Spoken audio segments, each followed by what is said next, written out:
Ang tatalakayin po natin ngayon mga guys, yung 10 peso na BSP series po.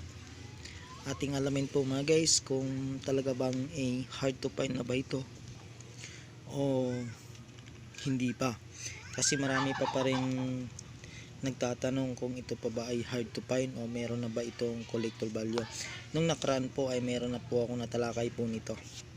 Yan, ating alamin po. Yan, kung hindi nyo naman po ito nagustuhan itong video, paki-skip lamang po mga guys para hindi na kayo makagambala pa. Yan po, 10 peso na BSP. Meron po ako dito na dalawa. Yan po.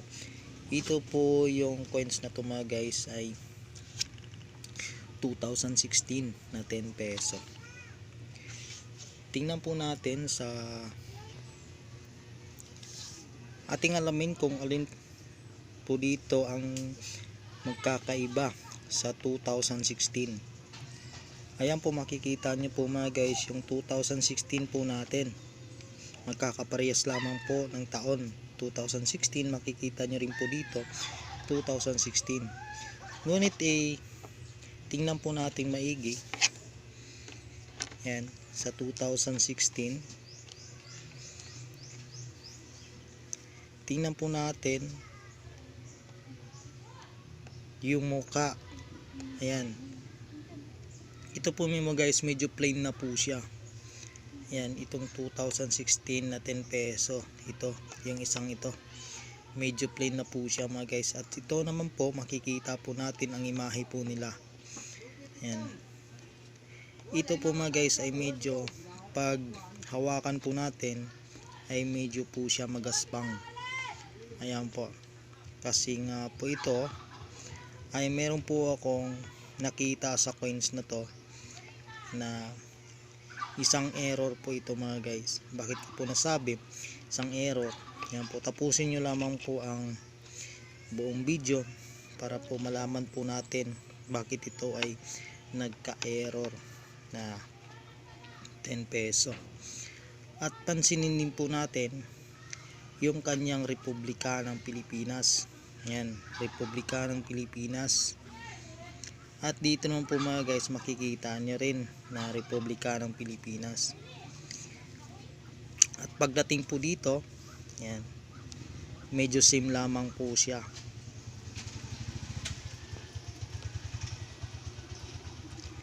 At pagdating naman dito sa 2016, yan, pansinin po natin. Ayan, medyo mapayat po dito banda. Yan, sa 6. At dito naman po ay mataba na po siya, malaki. Dito maliit. Yan, tingnan po natin po dito mga guys yung 2016 po. Talaga pong dapat po natin alamin kung alin po dito ang error coins. Yan po, tingnan po natin maigi. Yan, dito ang imahe po ay talagang magaspang pa po siya. At dito burang-bura na, medyo hindi na po siya makita. Yan. At dito lang po sa kanya sa obverse po natin. Punta po tayo dito sa obverse. Yan, makikita po natin yan sa obverse. Dito po sa kanyang likuran. Ayan, tingnan po natin kung talaga pong kung alin dito ang kaibahan nila. Yan, kung bakit ko nasabi na isa siyang error coins. At dito naman po makikita po natin, yan, Bangko Sentral ng Pilipinas. At dito naman po Bangko Sentral ng Pilipinas. Ito po mga guys ay medyo maliit po siya. Mapayat po ang kanyang number, letra. Yan. At ito po medyo mataba po ang Bangko Sentral ng Pilipinas. At dito naman po sa kanyang 1993. Yan. At makikita din po natin sa kanyang 1993. Dito po ay medyo malayo at ito po ay medyo maliit. Mapayat po siya.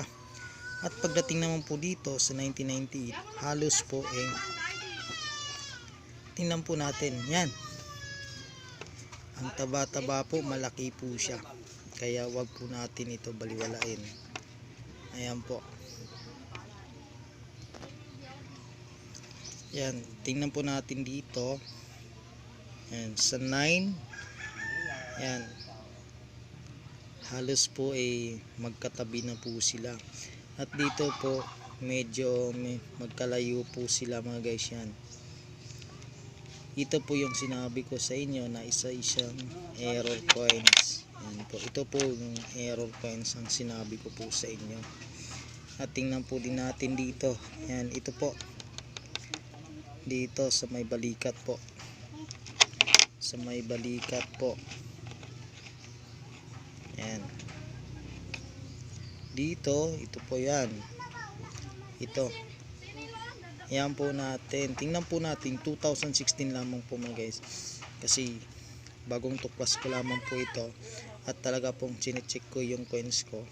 Yan, at meron po akong napansin sa coins na to, kaya masasabi ko isa po isang error coins. At ito po mga guys, napakalataas na po, malaki po ang collector value po nito sa error coins po mga guys. Ang error coins po nito ay ito po, pwede po bilhin po sa inyo ng mataas na halaga. Yan, nasa mga, kapag ang error kasi nga po ay double die po ito, error coins, so hard to find, na mahirap na rin po ito hanapin at gilapin sa ngayon. Ito po ay nasa 20,000 up to 30,000 po ang pwede po bilhin po sa inyo.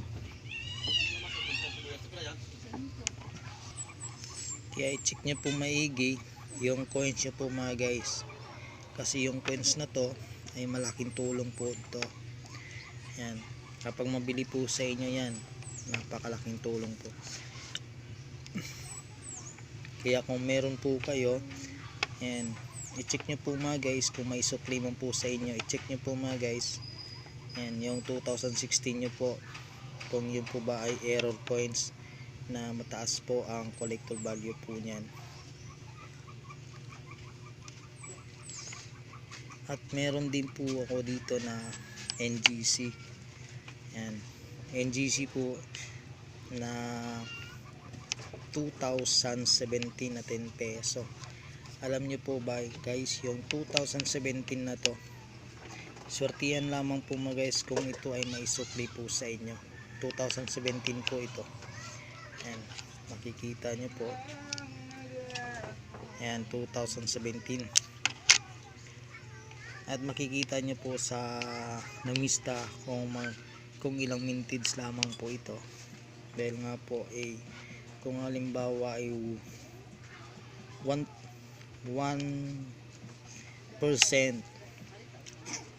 ilang tao lamang po, 100 katao lamang po ang may hawak po nito. And ito po ay 2017 na to. And halimbawa kung 1% lamang po ito dito sa ating sirkulasyon, binitawan sa ating bangko sentral, kapag ito po ay nakahawak lamang ay 1%, ibig sabihin po ay 100 katao lamang po ang pwede makahawak po nito. Yan po mga guys, dahil po ito ay mataas na ang collector value po nito, abot na po ito ng 10,000. Yan, itong 10 peso na NGC. Yan, kung meron po kayo nito mga guys, napakaswerte nyo po. Kaya wag po natin baliwalain ito.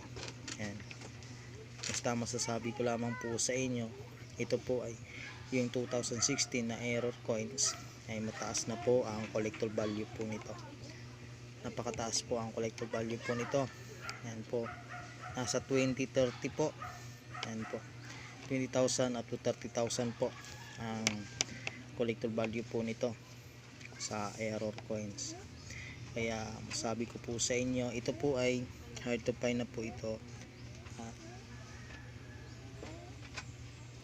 Mahirap po ito hanapin sa ngayon.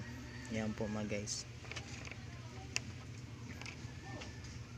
2016 at saka NGC po 2017. Yan, baka po hawak nyo na po ito.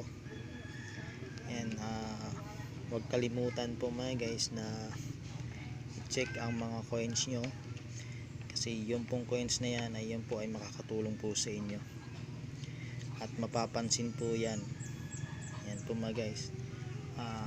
Ito wag po natin baliwalain, at kung meron po kayo, wag kayong magsawang mag-send. Yan po, tuloy lamang po kayo mag-send ng inyong mga coins.